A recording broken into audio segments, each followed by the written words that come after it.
చాలా చాలా important question. ఇందులో షార్ట్ ఆన్సర్ కూడా రావడానికి అవకాశం ఉంది. ఇది లాంగ్ ఆన్సర్ ఇచ్చినప్పటికీ షార్ట్ ఆన్సర్ ఇస్తాడు. వాట్ ఈజ్ విస్కోసిటీ అని 2 మార్క్స్ కూడా ఇవ్వచ్చు. అసలు విస్కోసిటీ అంటే ఏంటి? ఇది it is the resistance of fluid. అసలు ఫ్లూయిడ్ అంటే ఏంటి? అసలు ఫ్లూయిడ్ అంటే ఏంటి? ఫ్లూయిడ్ అంటే సాలిడ్ లాగానే ఉండొచ్చు, లిక్విడ్ లాగానే ఉండొచ్చు, సాలిడ్ ప్లస్ లిక్విడ్ లాగా కూడా ఉండొచ్చు ఫ్లూయిడ్ అంటే. ఓకే, ఈ విస్కోసిటీ అంటే ఏంటంటే ఆ లిక్విడ్ కానీ ఆ గ్యాస్ కానీ వాటికి సంబంధించిన, లేదు ఇంకా కన్ఫ్యూజ్ అవ్వద్దంటే, ఆ ఫ్లూయిడ్కి సంబంధించిన షేప్ కానీ దాని యొక్క మూమెంట్ కానీ పక్కనున్న పోర్షన్స్తో, నైబర్ పోర్షన్స్తో ఏమైనా మారాయనుకో లేదా రిలేట్ అయ్యాయనుకో దాన్ని విస్కోసిటీ అంటారు. ఇంకా సింపుల్గా అర్థం అవ్వాలంటే, ఒక అయస్కాంతం ఇంకొక అయస్కాంతం ఏ విధంగా అట్రాక్ట్ చేస్తుందో ఎక్కడ కూడా ఈ ఫ్లూయిడ్ అనేది ఉంటుంది కదా, అది రకానికి ఒక షేప్లో మారుతూ ఉంటుంది, రకానికి ఒక విధంగా మూమెంట్ ఇస్తూ ఉంటుంది దాని పక్కన ఉన్న దాన్ని బట్టి. ఆ విధంగా మారడం, షేప్ మారడం, మూమెంట్ మారడం, దాన్నే విస్కోసిటీ అంటారు. ఓకే, సో ఇది దేని మీద డిపెండ్ అవుతుంది, లేదా ఇది అసలు ఏం చేస్తుందంటే ఇది ఫ్లో యొక్క అపోజిషన్ని చెప్తుంది మనకి ఈ విస్కోసిటీ అనేది. ఓకే, సో ఇది దేని మీద డిపెండ్ అవుతుందంటే కిందన కొన్ని ఫ్యాక్టర్స్ ఇచ్చాడు. అసలు ఈ విస్కోసిటీ ఎలా పనిచేస్తుంది? ఫస్ట్ విస్కోసిటీ అంటే ఏంటో మనకు క్లియర్గా తెలియాల్సి ఉంది. విస్కోసిటీ అంటే ఒక ఫ్లూయిడ్ అనేది దాని యొక్క షేప్ కానీ దాని యొక్క మూమెంట్ కానీ దాని పక్కనున్న దాన్ని బట్టి చేంజ్ అవుతూ ఉంటుంది. ఆ చేంజ్ అవ్వడాన్ని విస్కోసిటీ అంటారు. ఓకే, సో అది దేని మీద డిపెండ్ అవుతుంది అనేది మనకు కొన్ని ఫ్యాక్టర్స్ అని చెప్పాడు. ఆ ఫ్యాక్టర్స్ రాస్తేనే నీకు 10 మార్క్స్ పడతాయి. First, nature of the liquid యొక్క నేచర్ మీద డిపెండ్ అవుతుంది. మొదటిది, liquids with larger and heavier. ఏదైనా లిక్విడ్ అంటే ఫ్లూయిడ్ అంటే లిక్విడ్ అవ్వచ్చు, గ్యాస్ అవ్వచ్చు, ఏదైనా అవ్వచ్చు. అందులో లిక్విడ్ అనుకో, ఆ లిక్విడ్ పెద్దదిగా హెవియర్ మాలిక్యూల్స్ అంటే బరువైన మాలిక్యూల్స్ ఉంటే అది తక్కువ వెళ్తుంది. ఇప్పుడు నీ బుర్ర మీద 50 కేజీలు బరువు పెట్టేసి పరిగెట్టంటే నెమ్మది పరిగెడతావు కదా, ఇదే అంతే. ఈ ఫ్లూయిడ్ అనేది చాలా పెద్దగా ఉండి దాని వెయిట్ కూడా ఎక్కువ ఉందనుకో చాలా స్లోగా వెళ్తుంది, అంతే కదా. మన మీద ఎక్కువ వెయిట్ పరిగెట్టమంటే నెమ్మదిగా పరిగెడతాం. ఈ ఫ్లూయిడ్ కూడా అంతే, లేదా ఈ లిక్విడ్ కూడా అంతే, నెమ్మదిగా ఫ్లో అవుతుంది. ఇది ఫస్ట్ పాయింట్. రెండో పాయింట్ నాన్న, ఏవైతే లిక్విడ్స్ స్పెరికల్ మాలిక్యూల్స్ ఉంటాయో ఇవి లీస్ట్ రెసిస్టెన్స్ని కలిగి ఉంటాయి ఫ్లో అవ్వడానికి. అదే liquids rod plate like molecules ఉన్నాయనుకో ఇది రెసిస్టెన్స్ పెరుగుతాయి. 2 పాయింట్స్ అని ఇక్కడ. ఫస్ట్ పాయింట్, లిక్విడ్స్ ఏవైతే, సార్ లిక్విడ్స్కి అసలు షేపే ఉండదు కదా, అది మాలిక్యూల్ షేప్ అని చెప్తున్నాను నేను ఇక్కడ, లిక్విడ్ షేప్ కాదు. లిక్విడ్ ఏవైతే స్పెరికల్ మాలిక్యూల్స్ని కలిగి ఉంటాయో, ఏవైనా లిక్విడ్స్ స్పెరికల్ మాలిక్యూల్స్ని కలిగి ఉంటే అవి రెసిస్టెన్స్ ఫ్లో అనేది అందులో ఈజీగా ఉండదు, చాలా తక్కువ ఉంటుంది. తక్కువ రెసిస్టెన్స్ ఫ్లో అనేది ఉంటుంది. అవే లిక్విడ్స్ రాడ్ కానీ ప్లేట్ లైట్ స్ట్రక్చర్ ఉందనుకో, సో అవి ఎక్కువ రెసిస్టెన్స్ ఉంటుంది అని చెప్పాడు. ఇది రెండో పాయింట్. మూడో point, inter molecular forces increase అవుతాయి. ఇంటర్ మాలిక్యులర్ అట్రాక్షన్స్ అనేవి ఇంక్రీజ్ అవుతాయి. ఎందుకంటే ఎక్కడైతే ఫ్లో అవ్వడానికి ఎక్కువ రెసిస్టెన్స్ అవసరమో, ఇక్కడ చూడండి రాడ్ ప్లేట్ల స్ట్రక్చర్ ఉన్నప్పుడు రెసిస్టెన్స్ పెరుగుతుంది. ఇలాంటి దగ్గర ఇంటర్ మాలిక్యులర్ అట్రాక్షన్స్ పెరుగుతాయి. దీనికి గల కారణం ఏంటంటే ఫ్లో లార్జ్ రెసిస్టెన్స్, ఎక్కువ రెసిస్టెన్స్ అవసరం కాబట్టి ఇక్కడ అట్రాక్షన్లు కూడా పెరుగుతాయి. Next, so polar substances water కానీ ఆల్కహాల్ కానీ తీసుకున్నాం అనుకో, ఇవి హైడ్రోకార్బన్స్ కన్నా ఈక్వల్ వెయిట్ అయినప్పటికీ, so water, alcohols, hydrocarbons equal wait అయినప్పటికీ కూడా ఈ హైడ్రోకార్బన్స్ కన్నా వాటర్, ఆల్కహాల్స్ అనేవి మోర్ విస్కోసస్ అంటే జిగటగా ఉంటాయి నాన్న.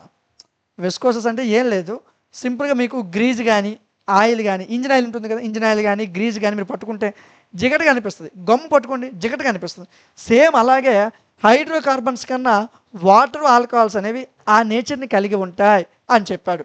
ఇది ఫస్ట్ టాపిక్, డిపెండ్స్ అపాన్ నేచర్లో ఏంటి ఫస్ట్ పాయింట్ ఏంటి, ఎక్కువ సైజు ఎక్కువ వెయిట్ ఉంటే తక్కువగా ఫ్లో అవుతుంది. రెండో పాయింట్కి వచ్చేసరికి ఏవైతే స్పెరికల్ మాలిక్యూల్స్ ఉన్నాయో అవి లీస్ట్ ఫ్లోలో ఉంటాయి తక్కువ రెసిస్టెన్స్తో. ఏవైతే రాడ్ లైక్ ఉన్న మాలిక్యూల్స్ ఉన్నాయో అవి ఎక్కువ రెసిస్టెన్స్ని కలిగి ఉంటాయి. అది రెండో పాయింట్. మూడో పాయింట్కి వచ్చేసరికి ఎక్కువ రెసిస్టెన్స్ ఉన్నప్పుడు ఇంటర్ మాలిక్యులర్ అట్రాక్షన్స్ ఎక్కువ ఉంటాయి. అది మూడో పాయింట్. ఎక్కడితో కంప్లీట్. నేచర్ మీద డిపెండ్ అయితే. అదే రెండో స్టెప్, టెంపరేచర్ మీద డిపెండ్ అయితే. టెంపరేచర్ చూడు, హై టెంపరేచర్ దగ్గర ఏవైతే లిక్విడ్స్ ఉన్నాయో అవి ఈజీగా ఫ్లో అయిపోతాయి. ఎక్కువ టెంపరేచర్ ఉన్నప్పుడు లిక్విడ్ ఈజీగా ఫ్లో అవుతుంది. 1 డిగ్రీ సెంటిగ్రేడ్స్ నువ్వు రైట్ చేసావు అనుకో టెంపరేచర్లో, విస్కోసిటీ 2% తగ్గిపోతుంది. ఇది 2 మార్క్స్ అడగొచ్చు నాన్న. ఈ బిట్ని కరెక్ట్గా అబ్జర్వ్ చేయండి. ఎప్పుడైనా టెంపరేచర్ 1% పెరిగితే విస్కోసిటీ ఎంత శాతం తగ్గుతుందంటే 2% తగ్గుతుంది. అదే 10 degrees సెల్సియస్ పెరిగితే విస్కోసిటీ ఎంత తగ్గుతుంది? 20 degrees సెల్సియస్ తగ్గుతుంది. సారీ 20% తగ్గుతుంది. అర్థమైందా? డబుల్ ఉంటుంది. ఓకే, సో 2 మార్క్స్కి రావచ్చు. How much for 1% rise in temperature it reduces the viscosity అని అడిగాడు అనుకోండి. 1% టెంపరేచర్ రైజ్ అయితే విస్కోసిటీ 2% తగ్గిపోతుంది. ఓకేనా? Next point. ఓకే, ఇది టెంపరేచర్ సంబంధించి రెండు పాయింట్లు. ఏముంది? హై టెంపరేచర్ లిక్విడ్ ఈజీగా ఫ్లో అవుతుంది. తర్వాత 1% టెంపరేచర్ పెరిగింది అనుకో విస్కోసిటీ 2% పెరుగుతుంది. Next point, solutes. సో చాలామంది సొల్యూట్ ఇక్కడ కన్ఫ్యూజ్ అయిపోతుంటారు. జాగ్రత్తగా అబ్జర్వ్ చేయండి. ఇన్ జనరల్గా ఇది లయోఫిలిక్ కొలైడ్స్లో తీసుకున్నాం. లయోఫోబిక్, లయోఫిలిక్, ఈ రెండింటి మధ్య డిఫరెన్స్ అనేది ఈ ఫిజికల్ కెమిస్ట్రీలోనే ఉంటుంది. అక్కడ వచ్చి మాట్లాడుకుందాం. ఓకే, సో లయోఫిలిక్ కొలైడ్స్ ఉన్నాయనుకో, పర్టికులర్గా ఇది విస్కోసిటీని పెంచుతుంది, ఎన్హాన్స్ చేస్తుంది. బ్లడ్ సీరం మనం తీసుకున్నట్లయితే వాటర్ కన్నా 1.5 times ఎక్కువ ఉంటుంది, ఎక్కువ జిగటగా ఉంటుంది. వాటర్తో పోల్చుకుంటే మన బ్లడ్ సీరం అనేది 1.5% జిగటగా ఉంటుంది. విస్కోసస్ అంటే జిగటగా ఉండడం. On the account of dissolved substances whole blood, మనం మొత్తం బ్లడ్ని తీసుకుంటే బ్లడ్ సీరం కన్నా బ్లడ్ అనేది 3 రెట్లు ఎక్కువగా విస్కోసస్గా ఉంటుంది. 2 steps నన్ను ఇక్కడ. ఫస్ట్ వాటర్తో బ్లడ్ స్ట్రీమ్ని మనం చూసినప్పుడు వాటర్ కన్నా 1.5 times బ్లడ్ స్ట్రీమ్ ఎక్కువ ఉంది. కానీ మొత్తం బ్లడ్తో ఈ బ్లడ్ స్ట్రీమ్ని చూసినప్పుడు 3 times బ్లడ్ ఎక్కువ ఉంది, ఎక్కువ విస్కోసస్గా ఉంది. Okay, next. సో ఈ విస్కోసిటీ యొక్క కోఎఫిషియెంట్స్ని మనం కనిపెడదాం. అకార్డింగ్ టు న్యూటన్ అనే సైంటిస్ట్ ప్రకారం the viscous force F directly proportional to velocity gradient. F అనేది డైరెక్ట్లీ ప్రపోర్షనల్ టు -dv/dx అని చెప్పాడు. అదే ఇక్కడ రాశాను, కొత్తగా ఇటు రాయలే, ఈ థీరం ప్రకారమే రాశాము. ఓకే, దీన్ని ఇప్పుడు సాల్వ్ చేద్దాం. సో యాక్చువల్గా ఏదైతే ఈ విస్కోసిస్ ఫోర్స్ ఉందో ఇది -dv/dxకి ఎలా డైరెక్ట్లీ ప్రపోర్షనలో, అదేవిధంగా ఏరియా ఆఫ్ లేయర్కి కూడా డైరెక్ట్లీ ప్రపోర్షనలే. సో ఈ రెండింటిని బట్టి నేను ఏం రాస్తాను? -dv/dx ఇంటూ ఏ రాసుకోవచ్చా? ఈ -dv/dx ఇక్కడ ఏ, వీళ్ళందరినీ కలిపి ఒక పక్క రాయొచ్చా? -dv/dx ఇంటూ ఏ అని రాయచ్చలేదా? రాయొచ్చు. So F is equal to -dv/dx into A. Okay, ఇక్కడ ప్రపోర్షనాలిటీని పోగొట్టడం కోసం ఈజ్ ఈక్వల్ టు మైనస్ ఉంది, ఈజ్ ఈక్వల్ టు ఇక్కడ ఎన్ లాంటి ఒక సింబల్ తీసుకున్నాను. ఆ సింబలే విస్కోసిటీ నాన్న, ఆ సింబలే విస్కోసిటీ. ఓకేనా? సో చూడు, ఇక్కడ ప్రపోర్షనాలిటీని పోగొట్టడం కోసం మాత్రమే ఈ సింబల్ని నేను తీసుకున్నాను, remaining same.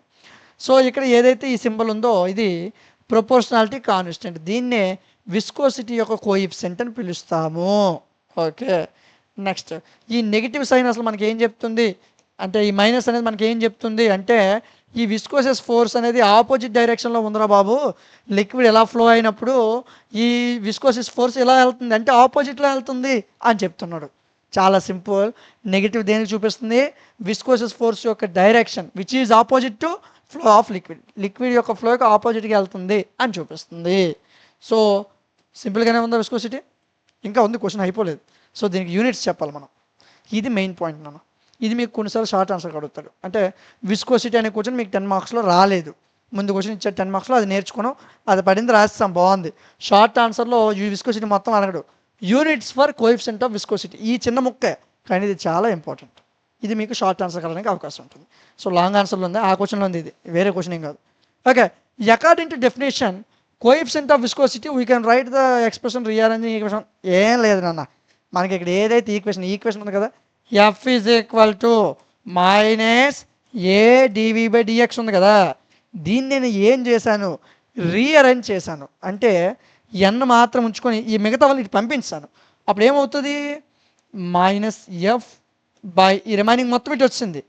a/dv/dx is equal to ఈ వాల్యూని ఇటు ఉంచి ఈ మిగతా వాళ్ళందరూ ఇటు పంపించాను నేను, ఆ వాల్యూని ఇక్కడ రాశాను, రీఅరేంజ్ చేసి రాశాను. ఎఫ్ అంటే ఫోర్సు, ఏ అంటే ఏరియా, ఏ అంటే ఏరియా, డివి అంటే ఏం రాసాం? వెలాసిటీ డిఫరెన్సు, డిఎక్స్ అంటే డిస్టెన్స్ పార్ట్. అక్కడ ఉన్నవే మరలా రాశాను. ఇది కొత్తగా రాశాను, కన్ఫ్యూజ్ అవుతుంటారు చాలామంది.